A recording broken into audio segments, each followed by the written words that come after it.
प्राचीन काल में एक बहुत ही प्रतापी और परोपकारी राजा राज्य करता था। वह अपनी प्रजा का पुत्रवत पालन करता था और प्रत्येक गुरुवार को भगवान विष्णु और देवगुरु बृहस्पति का व्रत रखकर दीन दुखियों की सहायता करता था। राजा का हृदय विशाल था, परंतु उसकी रानी इसके बिल्कुल विपरीत थी। रानी को न तो पूजा पाठ में विश्वास था और न ही वह दान पुण्य करना पसंद करती थी। वह राजा को अक्सर दान देने से रोकती और कहती कि इससे राजकोष खाली हो जाएगा। एक बार बृहस्पति देव स्वयं एक वृद्ध साधु का रूप धारण कर महल के द्वार पर आए। उस समय राजा शिकार पर गए थे और रानी महल के आंगन को लीप रही थी।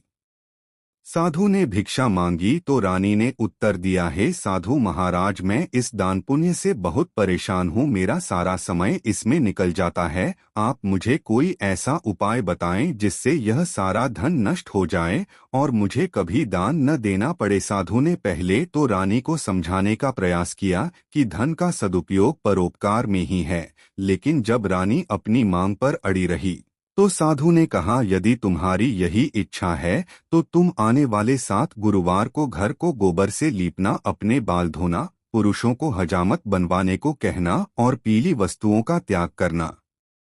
रानी ने साधु के बताए अनुसार ही किया।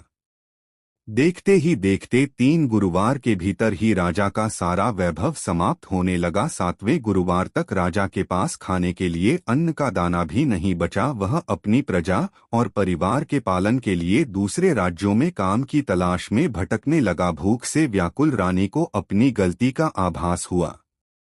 जब वह फिर से उसी साधु से मिली जो वास्तव में बृहस्पति देव थे, तो वह उनके चरणों में गिर पड़ी और क्षमा मांगने लगी। साधु ने उसे समझाया कि अहंकार और लोभ के कारण ही उसकी यह दशा हुई है। उन्होंने रानी को पुनः बृहस्पतिवार व्रत करने और पीले वस्त्र व पीले भोजन, चने की दाल और मुनक्का का भोग लगाने की सलाह दी। इसी दौरान भटकते हुए राजा एक अन्य राज्य में पहुंचा, जहां उसे चोरी के झूठे आरोप में कारागार में डाल दिया गया। वहां भी उसने भगवान बृहस्पति का स्मरण किया। तब भगवान ने उसे स्वप्न में दर्शन दिए और कहा, हे राजन, तुम दुखी मत हो। गुरुवार के दिन कारागार के द्वार पर तुम्हें 4 पैसे मिलेंगे, उनसे तुम मेरी पूजा करना। राजा ने वैसा ही किया और उसी रात बृहस्पति देव ने उस राज